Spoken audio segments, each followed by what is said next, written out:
pagi hari ini. Seraya kita berdoa kepada Allah, mudah-mudahan bersama kita pada pagi hari ini ada dalam diri Allah Subhanahu wa Ta'ala, dan mudah-mudahan kegiatan kita pada pagi hari ini mendapatkan kemudahan dan dimudahkan oleh Allah. Dan mudah-mudahan kita dapat mengikuti kegiatan pada pagi hari ini sampai siang nanti dalam keadaan sehat walafiat, dan kita mudah-mudahan diberikan ilmu yang bermanfaat pada Allah Subhanahu wa Ta'ala. Pada pagi hari ini, sebelum kita kepada materi yang akan disampaikan, tentu sebelumnya kita perkenalkan diri dulu, Pak ya.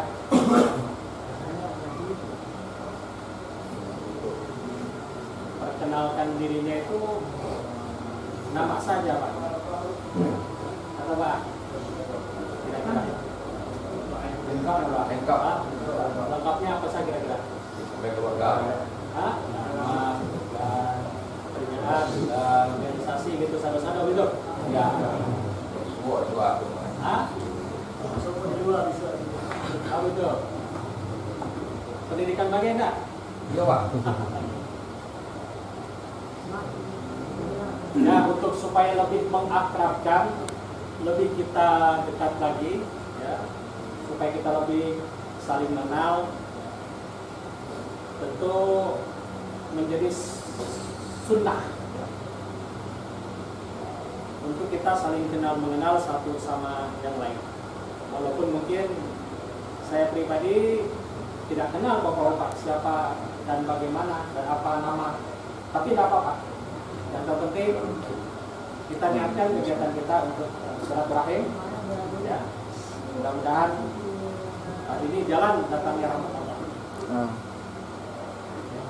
Aku akan memperkenalkan nama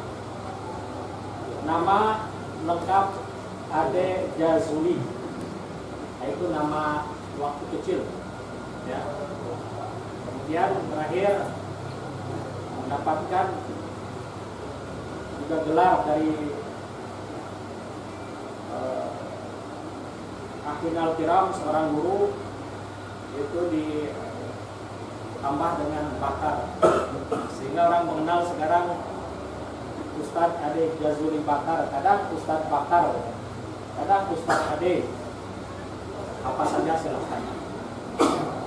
Jadi nama lengkap Ade Jazuli Bakar. Alamat Tanjung Atas Taram, Kabupaten 50 Kota. Ya. Tempat tanggal lahir Cianjur, ya, di Jawa Barat, tahun 1975. Berarti hari ini sudah genap umur 46 tahun. Ya. Istri asli orang Minangkabau, ya, tepatnya di Tarap. Anak sudah 3 orang. Ya. Riwayat pendidikan tahun 1981 masuk FI, Madrasah Ibtidaiyah Miftahul Falah, ya. Kemudian diikuti dengan masuk pondok pesantren, ya, sampai tahun 1987. Kemudian MTS juga di pondok pesantren Riyadul Alfiyah, ya, yang berada di daerah Jawa Barat, itu tahun 1987 sampai tahun 1990, ya.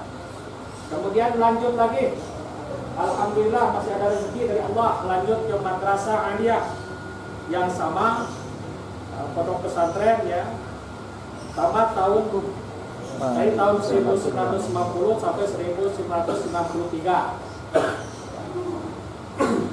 Kemudian ada ada lagi rezeki dari Allah.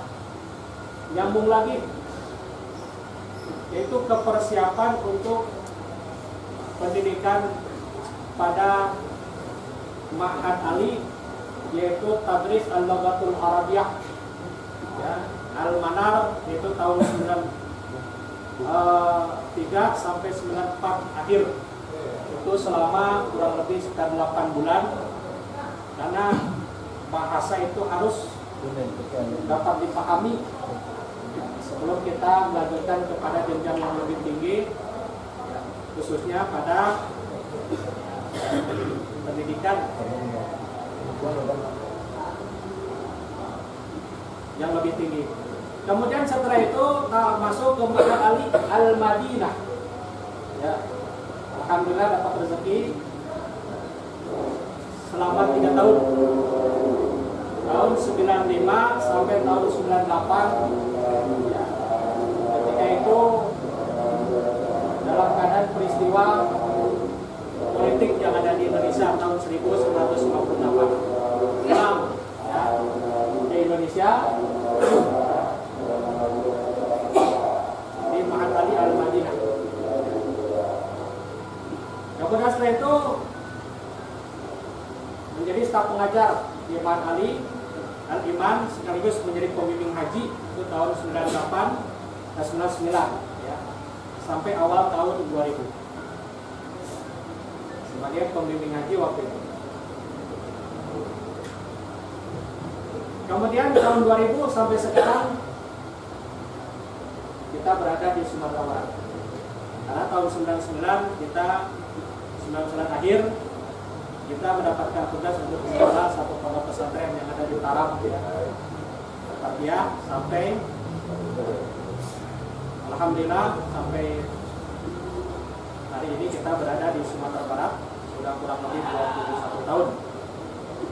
Kemudian riwayat keorganisasian tahun 2000 sampai tahun 2006 itu wakil kepala madrasah yang ada di Taram, Tarbiyah Taram. Kemudian lanjut menjadi kepala madrasah atau pimpinan pesantren sejak tahun 2006 sampai tahun 2014. Ya. Jadi kepala madrasah di situ dan pimpinan pesantren yang ada di Taram, Tarbiyah Taram. Kemudian menjadi sekretaris MUI Kabupaten 50 Kota. Ya, Majelis Ulama Indonesia Kabupaten 50 Kota sejak tahun 2015 sampai sekarang. Ya, sampai sekarang. Sekretaris MUI Kabupaten 50 Kota. Kemudian jadi wakil ketua BKMT Badan Kontak Majelis Ta'lim tahun 2015 sampai sekarang. Ya. Kemudian ketua MUI Kecamatan Harau sejak tahun 2015 sampai sekarang. Ya. Ketua MUI Majelis Ulama Indonesia Kecamatan Harau. Kemudian staf pengajar Pondok Pesantren Ma'arif As-Sa'adiyah sejak tahun 2015 sampai sekarang. Nah, itu kira perkenalan, ya. Kita mudah-mudahan ke depan kita tetap terjalin silaturahim dengan sebaik-baik. Kira-kira perkenalan sampai di situ ada yang kurang dan ada yang dipertanyakan? Silakan untuk lebih mengenal lagi sebelum kita masuk kepada materi-materi berikutnya. Cukup? Alhamdulillah. Mudah-mudahan sekali lagi perkenalan kita ada dalam ridha Allah Subhanahu wa taala, dan mudah-mudahan kita yang hadir ya, dimudahkan ketika kita mendapati atau kegiatan yang kita laksanakan pada pagi hari ini. Kemudian lanjut kepada apa yang akan kita bahas pada pagi hari ini sampai jam berapa? Sampai jam? Sampai jam setengah 12. Oke. Apa materi yang akan kita bahas pada pagi hari ini? Sudah dibaca ya? yaitu penyelenggaraan jenazah. Subhanallah, ya. Perlu kita kemudian pahami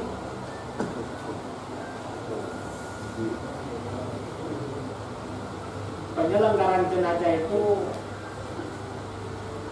banyak yang hampir kurang diperhatikan. Padahal kegiatan atau penyelenggaraan jenazah adalah sesuatu yang pasti akan didapat.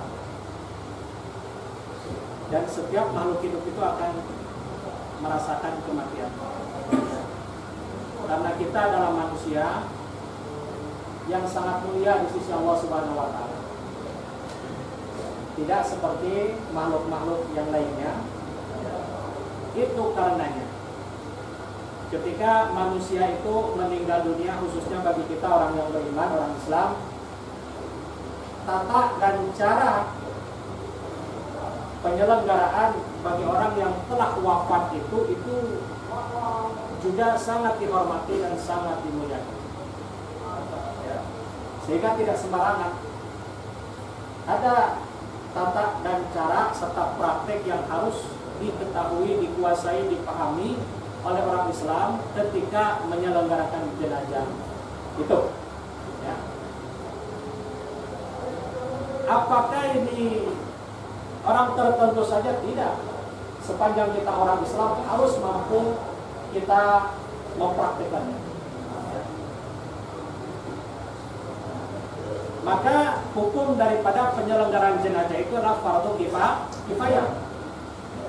Artinya kalau ada satu kelompok orang yang telah menyelenggarakan jenazah, maka yang lainnya menjadi gugur kewajibannya, artinya tidak berdosa. Ya. Tapi bukan berarti kemudian ini menjadi sesuatu yang kita abaikan, tidak seperti itu. Ya. Justru ini yang harus kita kuasai, kita pahami dalam rangka kita menyelenggarakan jenazah, ya, karena mengandung hikmah serta pahala yang besar. Ya, kata Rasulullah SAW, barang siapa yang kemudian menyelenggarakan jenazah sampai dia mensalatkan, maka dia akan mendapatkan pahala satu kirat. Dan barang siapa yang mampu menyelenggarakan jenazah mulai daripada memandikan, mulai mengapani, mulai menyalatkan sampai mengantarkannya ke kubur dan menguburkannya, maka dia akan mendapatkan pahala 2 kirat. Sehingga sahabat bertanya kepada Rasulullah, "Ya Rasulullah, apa itu 1 kirat?" Maka Rasulullah SAW menjawab, 1 kirat itu adalah sama dengan gunung yang paling besar. Pahalanya besar, luar biasa sekali. Itu makanya mestinya kalau ada di antara saudara kita yang wafat, kita harus benar-benar ya ikut menyelenggarakan. Semangat untuk menyelenggarakannya. Bukan karena juga pahalanya besar di sisi Allah Subhanahu wa taala, tapi ini menjadi perintah Rasul. Ya, hak di antara kita sebagai orang Islam, di antaranya adalah menyelenggarakan jenazah. Dan itu ada tata dan cara. Ya. Ada tata dan cara.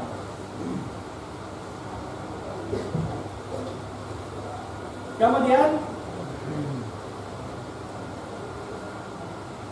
bagi kita sebelum dilanjutkan kepada materi-materi selanjutnya, tentu karena ini adalah penyelenggaraan jenazah itu sifatnya praktek, kita sepakati apakah nanti ada prakteknya.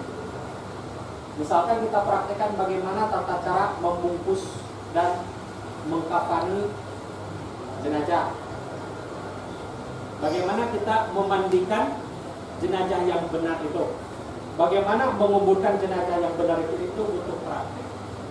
Nah, tentu aku ingin bertanya dulu, apakah perlu kita praktekkan? Kalau perlu kita praktekkan, tentu ada alat-alat yang harus kita persiapkan. Pertama, ada kain kafannya. Nah, ada kira-kira boneka-bonekaannya, nah. Nah, ada, ya. Jadi, atau kita apa saja, artinya dengan isyarat saja, ya. Sebab ini sangat penting untuk dipraktekkan agar kita paham dalam tata cara mempraktekannya. Insya Allah waktunya kan masih panjang, yang masih ada 2 jam lagi. Insya Allah berdasarkan materi sampai kepada tata cara menguburkannya. Dan perlu saya sampaikan kepada bapak-bapak yang dirahmati oleh Allah, boleh bertanya silakan, ya. Jadi kita interaksi saja, ya. Apa yang kita rasakan, rasanya kita belum paham, tanyakan, ya, tuntaskan saja. Ya, mumpung kita diberikan oleh Allah waktu pada pagi hari ini, ya, untuk supaya kita dapat paham dalam menyelenggarakan jenazah. Insyaallah itu sudah difotokopi dan boleh itu dibaca, ya. Tapi sebelum itu, sambil kita melihat materi yang sudah kita susun, ya materi sederhana saja, ya. Istilahnya kita yang pokok-pokok dalam masalah penyelenggaraan jenazah. Kemudian yang berikutnya hal-hal yang berkaitan dengan jenazah. Ya. Pertama, kalau kita mendapati orang yang sedang sakaratul maut, apa tindakan kita? Kata Rasulullah SAW, ketika engkau menyaksikan orang yang sedang sakaratul maut, maka talqinkan. Ya. Apa itu talqinkan? Tuntun, ya, dengan kalimat la ilaha illallah ke telinganya. Ya. Telinganya misalkan kalau orang tua kita, ya, atau misalkan bagi laki-laki misalkan yang sedang sakaratul maut laki-laki, ya, maka silakan di situ ditalkinkan kalimat la ilaha illallah. Kalau yang perempuan tubuh dengan yang perempuan, kecuali misalkan orang tua kita, ya, silakan kita, ya, kemudian mentalkinkan, menuntun dengan kalimat la ilaha illallah, ya, langsung saja. Kemudian atau kita baca Yasin sesudah atau setelahnya. Ini kadang jarang gitu kan. Tapi kalau memungkinkan baca Yasin. Ketika misalkan ada orang tua kita, saudara kita misalkan yang sedang sakaratul maut, ya, setelah kita kemudian tuntun dan atau kemudian kita bacakan, ya, Yasin, agar supaya apa? Lebih menenangkan, menenteramkan jiwanya yang ketika waktu itu sangat luar biasa, gelisah luar biasa, ya, takut luar biasa, sedih luar biasa, apalagi kalau banyak dosa yang dibawanya, kecuali misalkan orang-orang yang soleh. Tapi itulah yang harus kita lakukan. Insya Allah itu akan mendapati pahala yang besar di sisi Allah Subhanahu wa Ta'ala. Jadi yang pertama ditalkinkan, ya, kalau kita mendapati orang yang sedang sakaratul maut, atau dibaca, ya, Yasin, baca Yasin, insya Allah itu akan menolong, atau paling tidak lebih meringankan, menenteramkan, ya, bagi yang sedang sakaratul maut. Kemudian setelah umpama dia wafat, dengan izin Allah wafat, maka Rasulullah SAW, orang yang meninggal dunia itu matanya itu akan mengikuti ruh. Ketika ruh dicabut oleh Allah, ada yang dicabutnya dengan kuat sekali, ada yang dengan lemah lembut. Tentu orang yang beriman, beramal soleh, dia akan dicabut oleh Allah, ya, melalui malakal maut itu dengan pelan-pelan, dengan penuh kasih sayang. Tentu bagi orang-orang kafir, orang-orang yang tidak beriman, tentu sebaliknya. Maka biasanya matanya itu terbuka, ya, terbuka.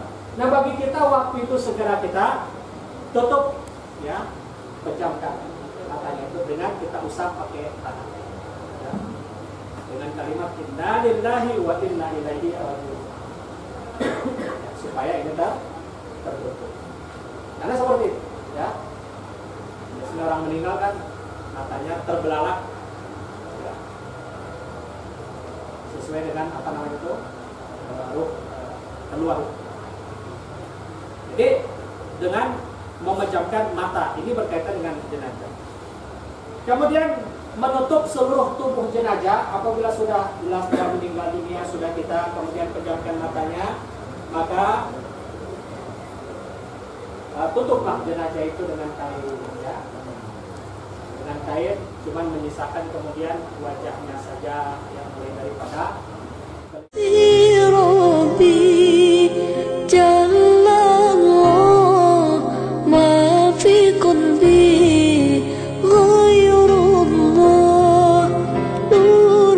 Muhammad